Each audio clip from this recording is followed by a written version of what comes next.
Okay, so I want to show you some techniques. I've got quite a small page here, so what I'm going to do is to just split this small page into 4, and I'm going to show you a technique in each area. I'm going to demonstrate these techniques to you with just one colour, and what I would suggest to you is that you practice it in some of your favourite colours, and definitely with some of the things like wet in wet, that you try out with all of your paints and lots of combinations of your paints to really get to know what they do and how they play together. Some paints will do what's called diffusing an awful lot. That's where they kind of spread out when they're wet.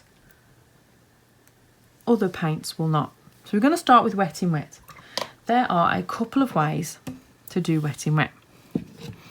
One is that you wet the area that you're going to work in. So I am just using plain water, and I am wetting the area that I want to work in. When I say there are a couple of ways, these are a couple of ways that I use. There are probably lots more, but these are the ones that I find as my go-to when we do mine for watercolours. Now, I'm making sure there are no areas that aren't wet. I'm also having a look at that. And what I don't want is I don't want the water to be dripping. So when I tilt it, I don't want it to be moving and there to be lots of water on the surface. So if there is, I'll wait for it to soak in a little bit. While I'm waiting for that, I'm just going to grab a colour.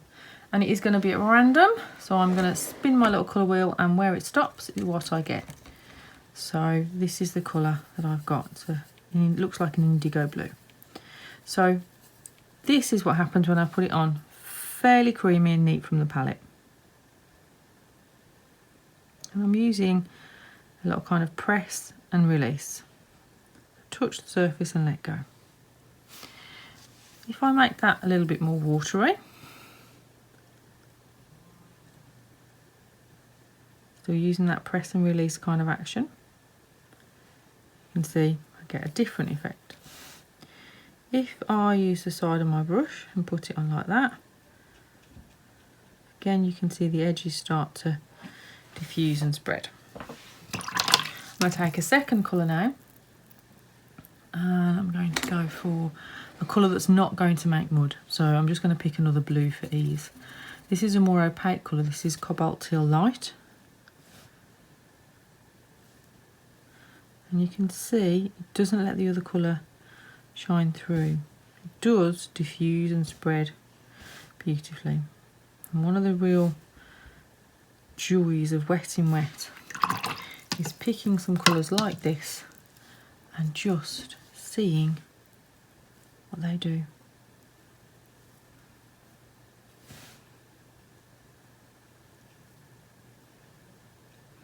One of the things that I quite like to do is to get water on my brush and to actually put extra water in between next to make some really interesting patterns and leaves behind some interesting splashes. You can see there was lots of water there. And there we go. That's a little bit of a look at wet in wet. Now you can see this is kind of sliding and moving. If I don't want that to happen, I can dry my brush on a cloth and I can use the tip to just soak up the excess. Like this, I can also use a piece of kitchen roll, and I can take quite a bit of care to make sure I don't put too much water on. I did just put quite a lot of water on, so I'm just picking some of this up. I'm going to soften that edge just by running my brush along it. I'm going to do the same here. I'm going to take this kind of indigo colour and I'm going to pop it on in what's called a fairly flat wash. Now you can see, can't you, as I'm putting this on, see how it's kind of almost resisting. Now that's to do with probably this being the wrong side of my paper. It's probably the back, because I've folded it out of a little journal and I'm using the front and the back. And probably only the front has the sizing on it. And so it's something to do with that, and whatever kind of coating or surface there isn't very evenly spread. So I am just using a little bit of pressure to encourage the paint to flow and to fill those gaps and those little bibbly bobbles. You can see I've got a nice flat wash of colour. If I left it, I'd get a fairly even colour there. What I'm actually going to do is I'm going to show you that you can do wet in wet into that too. Depending on how wet the paper is, you can see in some areas it's quite wet, so the little dots are spreading. In others it's quite dry, so they're not. Just having a little bit of a play with that. So we've done wet in wet. I've shown you a flat wash. Here I'm going to show you how we might use some salt, and I'm just picking up a random colour again. This time I've got a purple. I'm mixing a watery mix. When I'm adding salt, I need for it to stay wet. I need for it not to dry before I add my salt. Experimenting with when you add salt, so adding it when it's very, very wet, adding it when it's very, very dry, adding small amounts, adding large amounts, is a really useful exercise for you to get to know what it is that you like and what it is that works and gives you a great result. So this is fairly wet, and I can tell because it's shiny, and I'm going to use table salt or fine salt, which I have in this little pot. And I'm going to take a little pinch and just sprinkle it on. Now I can actually sprinkle it anywhere I like that's wet. I can sprinkle it where it's dry, it just won't do anything. It'll just sit there and probably fall off. So we can have a little look at what salt does. Now obviously I have to leave that to dry. One of the things with salt that I find is that you can dry it with a heat gun, but I get the best patterns if I don't. If I'm patient, I leave it to dry overnight, and then when it's dry the next morning I use a plastic credit card to just scrape the salt off. So we've got quite a few techniques on here already. Another one that we can do that is quite fun to make patterns, a little bit more of that purple. Again, going to pop in some of that purple, and then I want to graduate it into a blue, so I'm going to get a little bit of a blue, and I'm going to pop the blue on. Now I have an odd way of doing my graduated washes, and what I do, what I'm doing this time, is I'm using my purple up here, and then I don't let where they meet dry. And what we're looking for is to get that to be a gradual move. If I don't feel it's gradual enough, then I'll go back in and just encourage them to mix a little bit where they meet. And for me the key is to get them so that you don't notice the change from one to the other. It's trickier in this triangle shape because actually one of the best ways to do it is to kind of go across like that, and obviously I'm going into the other shapes, but it gives you a good idea.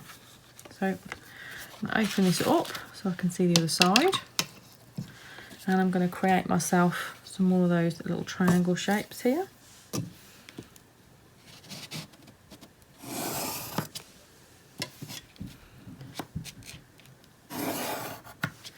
There we go.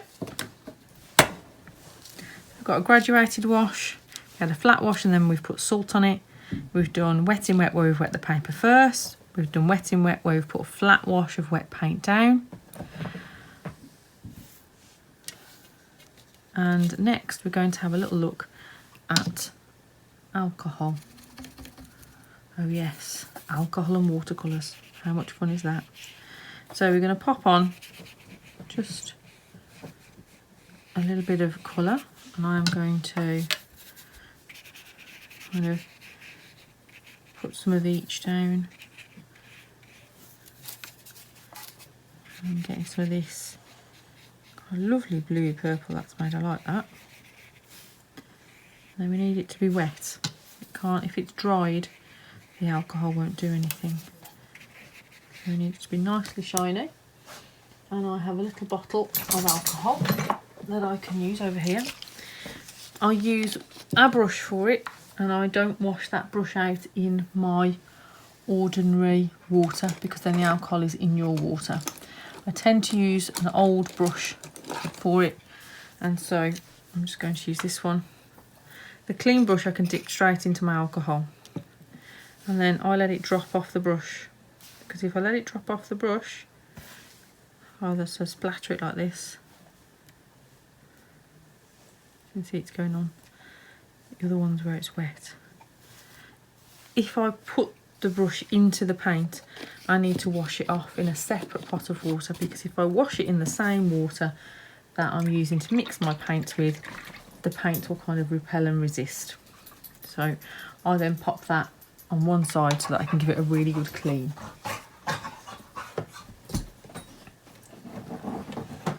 So that kind of leads us into resist techniques. Now, one of the things that you can use as a resist technique is this, which is masking fluid. Now, the thing with masking fluid is that, sometimes called frisket, is that it dries into this kind of plasticky layer, and that will stop any liquid or colour going into it. But it takes a bit to dry, and you can't speed it up with a heat gun. So I'm just going to pop a few lines and dots and then come back to them when they are dry. Again, wash it somewhere different from your mixing water. It does ruin your brush, so use an old brush. I'm just going to pop that out of the way.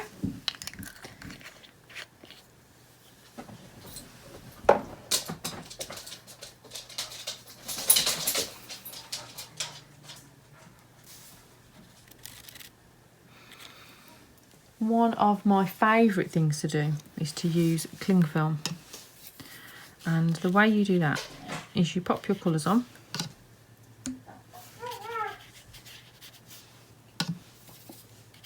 and you want them quite intense, because if they aren't intense they tend to kind of get paler with the cling film, so they can become very wishy-washy. So probably more intense than I generally go to use, and basically pop them on.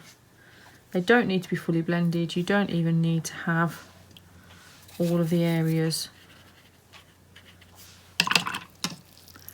to have paint on them. Once you've got some colour on, you take a small piece of cling film, sometimes people call it plastic wrap, the stuff you wrap sandwiches and things in, and that small piece you pop on the top, and then before it has a chance to stay too much, you squash it and wrinkle it a bit with your fingers, and that has to stay on totally to dry. I'm going to pull that off the masking fluid like that, and it just stays there. And again, I leave that on overnight. You get some fantastic textures from doing that. One other technique that is really useful is to be able to lift colour. So I'm just going to pop some colour onto here, and I don't need to colour the whole thing in. Depending on how staining the colour is will depend on how easy it is to lift. So this is what you would do if it's wet and you've got it somewhere you don't want it. You can pop some water on, make it wet, and then press down. And you can see that in that area there, we've lifted off a lot of that colour. Now, another thing that you can do is you can actually use things like cotton buds, and you can use a thirsty brush to lift off a circle like this. When it's dried, you can do the same thing, and depending on how well it lifts you can re-wet it. You need to work it and reactivate the paint that's underneath. Press in, and you can see that you can lift it off with nearly no trace. Now, one of the things you have to be careful of there, is your paper pilling. So I've given you a crash course in an awful lot of techniques there. So we've done wet in wet, wet in wet on a... Watson, get in here! Here!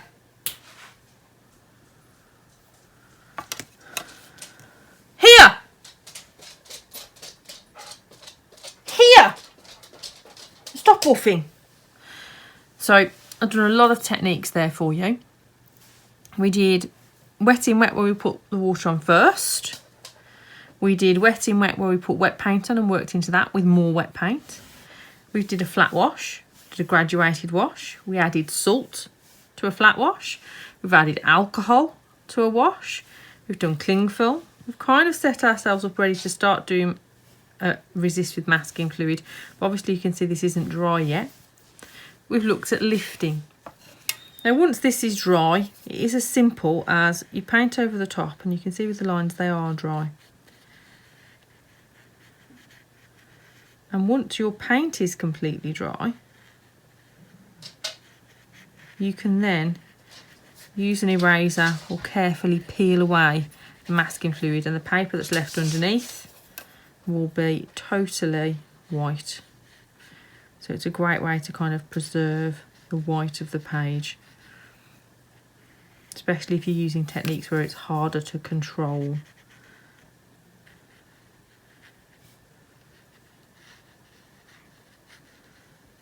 Now, if I was certain that the dots were dry, I would paint over the top of them. I think they might still be wet. And this is one of my favourite brushes, so I don't want to get masking fluid on it if I can help it.